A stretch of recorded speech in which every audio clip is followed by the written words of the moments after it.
চট্টগ্রামের প্রবেশদ্বার খ্যাত সংসদীয় ১ নম্বর আসন। জাতীয় নির্বাচনে এখানে প্রতিদ্বন্দ্বিতা করছেন ৭ জন প্রার্থী, যেখানে ভোটের লড়াই হবে বিএনপি ও জামায়াতে ইসলামের প্রার্থীর মধ্যে।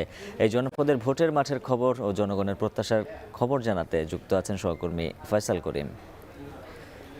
ফয়সাল, জানাবেন আসনটিতে কি কি সমস্যা রয়েছে আর সেগুলো নিয়ে ভোটাররা কি ভাবছেন, তাদের প্রত্যাশাগুলো কি? Amrapali fruit syrup, real magic in every drop.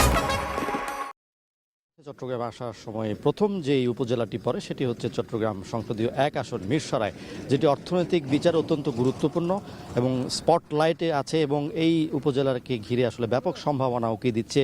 বিশেষ করে যেই ৩৪,০০০ একরের যেই বিশেষ শিল্পাঞ্চল, সেই শিল্পাঞ্চলকে ঘিরে মানুষের আশা রয়েছে, প্রত্যাশা রয়েছে এবং এই সংসদীয় আসনটিতে মূলত ৭ জন প্রার্থী প্রতিদ্বন্দ্বিতা করছে, যাদের মধ্যে দুজনের অর্থাৎ বিএনপি এবং জামাত প্রার্থীর মধ্যেই মূল প্রতিদ্বন্দ্বিতা হবে।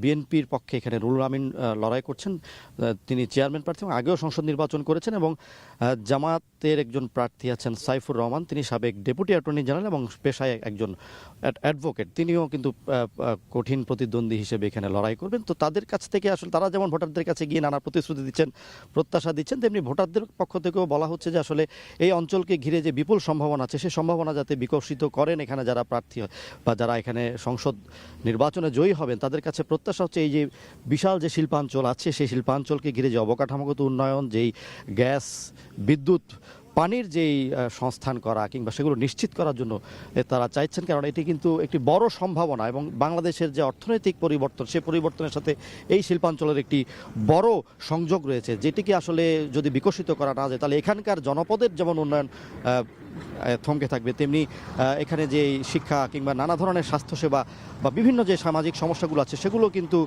বিকশিত হবে না। সুতরাং তারা চাইছেন যে শিল্পাঞ্চলকে বিকশিত করার মধ্য দিয়ে, অবকাঠামোগত বিকাশের মধ্য দিয়ে এই অঞ্চল বা এই জনপদের বিকাশ, বিশেষ করে এটি কিন্তু দীর্ঘদিন কিন্তু কৃষিভিত্তিক অঞ্চল থাকলেও এখানে কিন্তু শিল্পাঞ্চল হিসেবে নানা সম্ভাবনা উকি দিচ্ছে। তবে সুপেয় পানির সংকট আছে, যেহেতু উপকূলীয় এলাকা এবং এখানে কিন্তু দীর্ঘ পর্বত সারি রয়েছে, পর্যটনের বিশাল সম্ভাবনা রয়েছে।